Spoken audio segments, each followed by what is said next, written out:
You know, honey, there are some moments in life that split your whole world right down the middle. Yesterday was one of those days for me.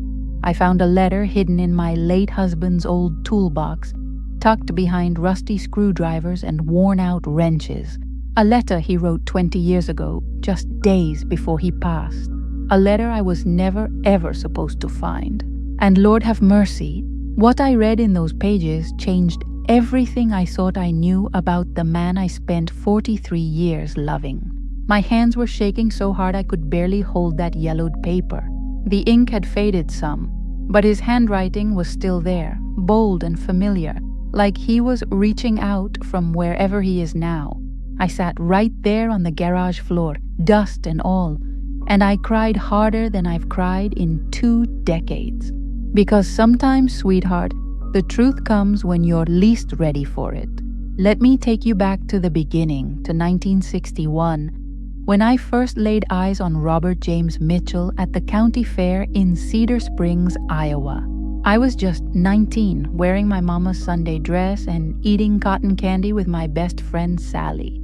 He was 22, tall as a cornstalk, with hands that looked like they could build anything and eyes that made my stomach do somersaults. I didn't know it then, but that man would become my whole world, my rock, my everything.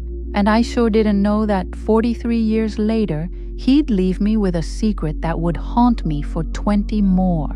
Robert wasn't like the other boys around Cedar Springs. Most of them were content to take over their daddy's farms, settle down young, and never wonder what lay beyond those Iowa cornfields. But Robert had dreams, big ones. He'd talk about building houses, real beautiful ones, the kind that families would make memories in for generations. His eyes would light up like fireflies when he talked about architecture and craftsmanship. I fell in love with that passion before I even fell in love with him, if that makes any sense. We courted for 8 months before he proposed right there by Miller's Creek, where we'd had our first real conversation. He didn't have much money for a fancy ring, but he'd carved a little wooden box himself, lined it with his mama's old velvet scrap, and inside was a simple gold band that had belonged to his grandmother. I said yes before he even finished asking. My mama cried happy tears, and my daddy shook Robert's hand so hard I thought he might break it. We got married in the spring of 1962 at the little white church on Elm Street. I wore my mama's wedding dress, altered to fit my smaller frame, and Robert wore his only suit, pressed so sharp you could cut butter with the creases. We didn't have money for a honeymoon, so we spent 3 days at his uncle's cabin by the lake, and those were the happiest 3 days of my young life. We talked about everything, our future babies, the house we'd build someday, growing old together on a porch swing. Life wasn't always easy, but it was good, real good. Robert started his own construction business in 1965, and I worked at the elementary school as a secretary to help make ends meet. We saved every penny we could, eating simple meals and wearing clothes until they couldn't be mended anymore. In 1967, our daughter Jennifer was born, all 7 pounds of perfect pink blessing. 2 years later came our son Michael, who had his daddy's strong chin and my stubborn streak. Our little family felt complete. Robert worked long hours, sometimes leaving before dawn and coming home after the kids were already asleep. But he never missed a single important moment. Not Jennifer's school plays, not Michael's Little League games, not our anniversary dinners at the diner where we'd had our first date. He'd show up tired, covered in sawdust and paint, but always with that smile that made my heart skip. "Sorry I'm late, sweetheart," he'd say, kissing my forehead. "Got caught up making somebody's dream home come true." The years rolled by like pages in a well-loved book. We finally built our own house in 1975, a modest 3-bedroom with a wraparound porch, exactly where we'd always talked about on Maple Street. Robert built every bit of it himself with help from his crew on weekends. I watched that house go up board by board, and every nail he hammered felt like a promise kept. This is where we'd grow old, where our grandchildren would visit, where all our memories would live. But then came the year 2005, and everything changed in ways I never could have prepared for. Robert had been feeling tired, more than usual. He blamed it on a big project he was finishing, a renovation on the old Henderson mansion across town. "Just need a good night's sleep," he'd say, waving off my concerns. But a mother knows, a wife knows when something's wrong. I finally convinced him to see Dr. Palmer in June, and that's when our world started crumbling. Pancreatic cancer, stage 4. The words hit us like a freight train with no brakes. Dr. Palmer said 6 months, maybe a year if we were lucky and if the treatment worked. Robert sat there in that sterile office holding my hand so tight I thought my bones might break. And we both knew our time was being measured out in weeks now, not decades like we'd always assumed. 43 years together, and it still wasn't enough. It would never be enough. He wanted to fight, and Lord, did we fight?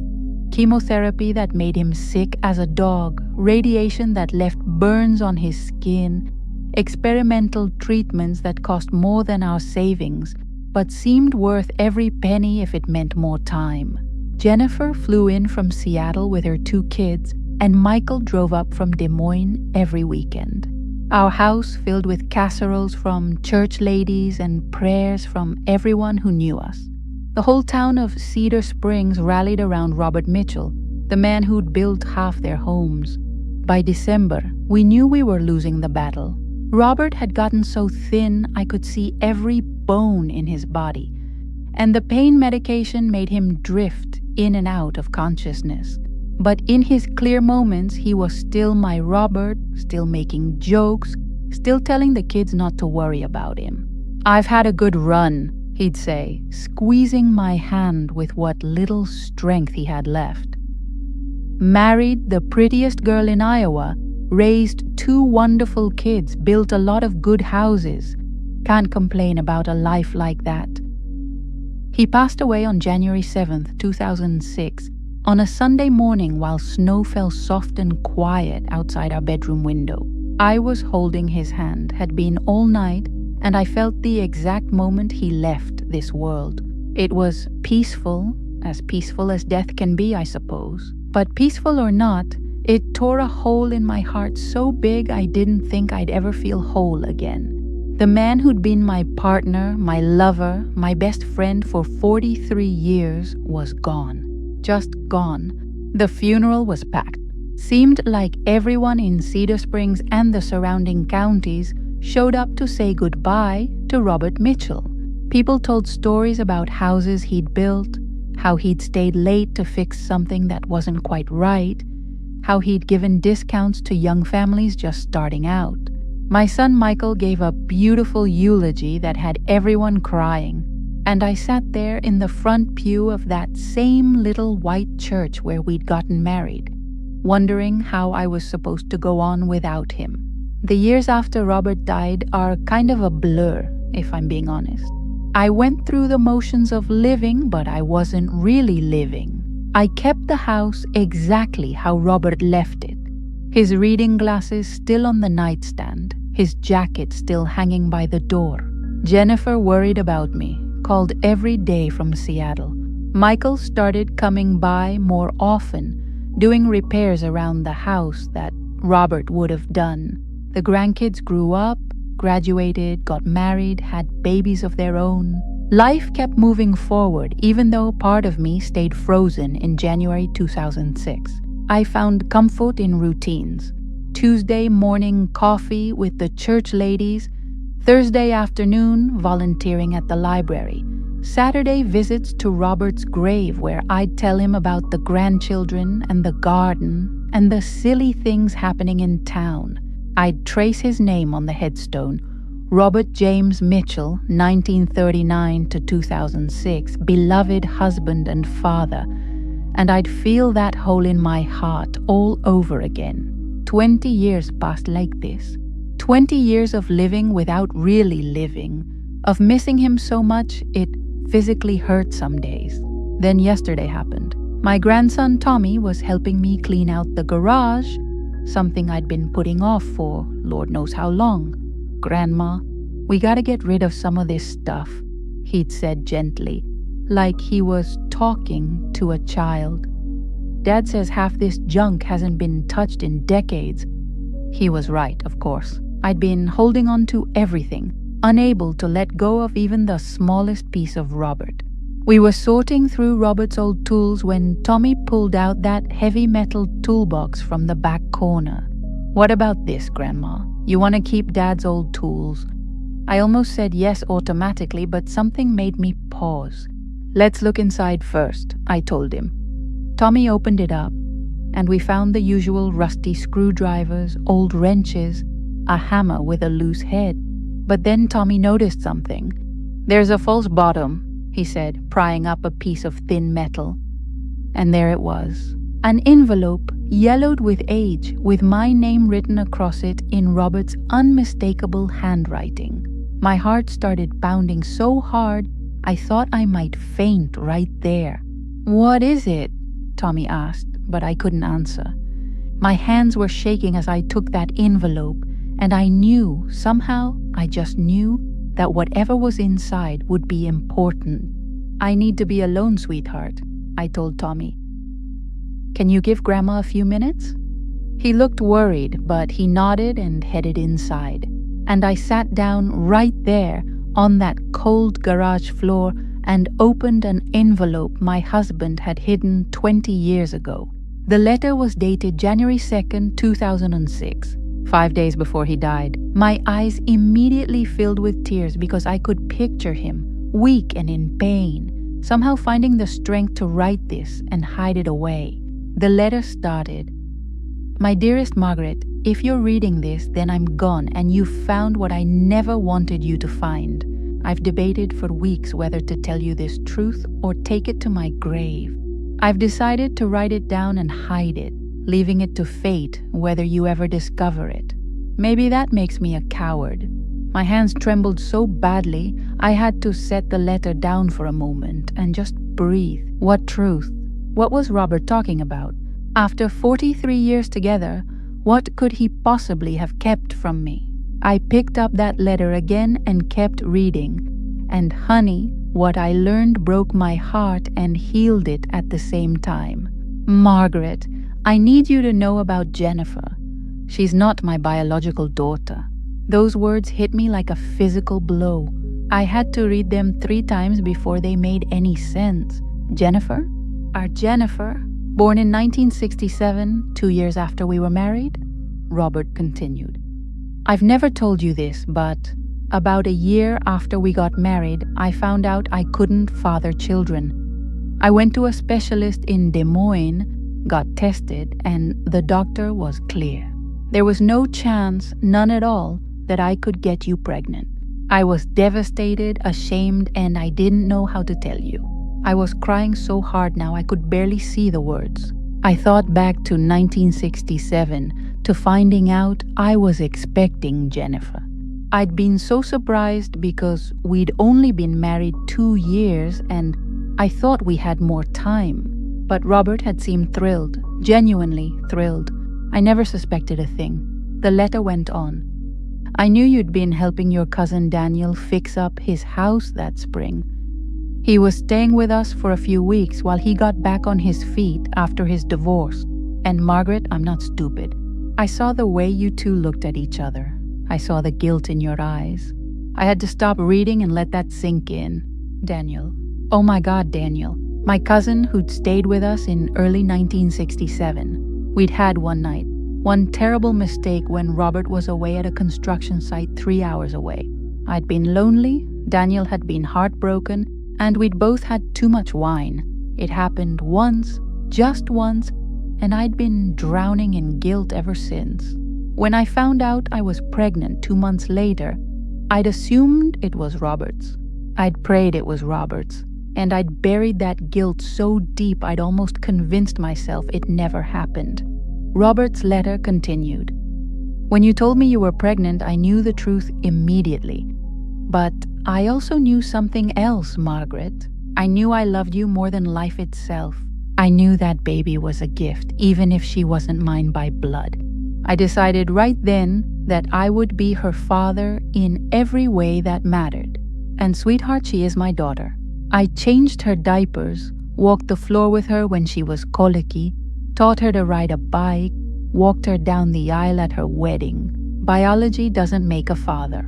Love does. And I loved that little girl from the moment she was born. I was sobbing openly now, right there on the garage floor. All these years, Robert had known. He'd known, and he'd never said a word. He'd loved Jennifer completely, unconditionally, and never once made me feel the weight of my mistake. The letter went on. I never told you because I didn't want you to carry that guilt. You've been punishing yourself for years. I could see it in your eyes. But there's nothing to punish yourself for. We got our beautiful daughter, and later, through some miracle I still don't understand, we got Michael too. The doctors were wrong about that, or maybe God just decided we deserved another blessing. The last part of the letter destroyed me completely. Margaret, I'm writing this because I'm dying, and I want you to live. Really live, not just exist. After I'm gone, I need you to forgive yourself. That one mistake gave us Jennifer, and she's been one of the greatest joys of my life. Don't you dare regret her, and don't you dare spend the rest of your life stuck in the past with me. I've had you for 43 blessed years, and that's more than most men get in 10 lifetimes. But you've got years left, sweetheart, and I want you to fill them with joy, not just memories of an old construction worker who got lucky enough to marry you. I love you, Margaret. I loved you on our first date. I loved you on our wedding day. I loved you when you were pregnant with Jennifer. And I'll love you until my last breath and beyond. Live for both of us now. You're Robert. I don't know how long I sat there crying. Could have been 10 minutes, could have been an hour. Tommy eventually came back out and found me. And he just held his grandma while I cried 20 years of grief and guilt and love all mixed together. I told him everything.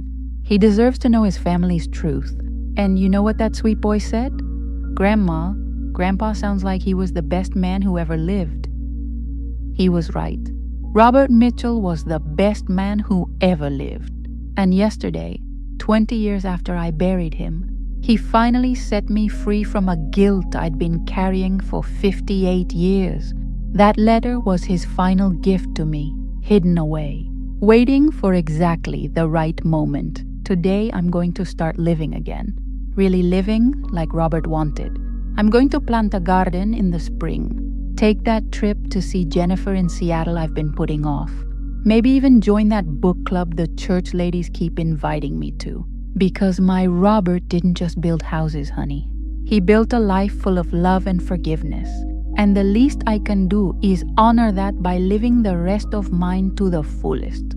Some secrets are meant to stay hidden. But some secrets, when they finally come to light, they set you free. And this one gave me my life back.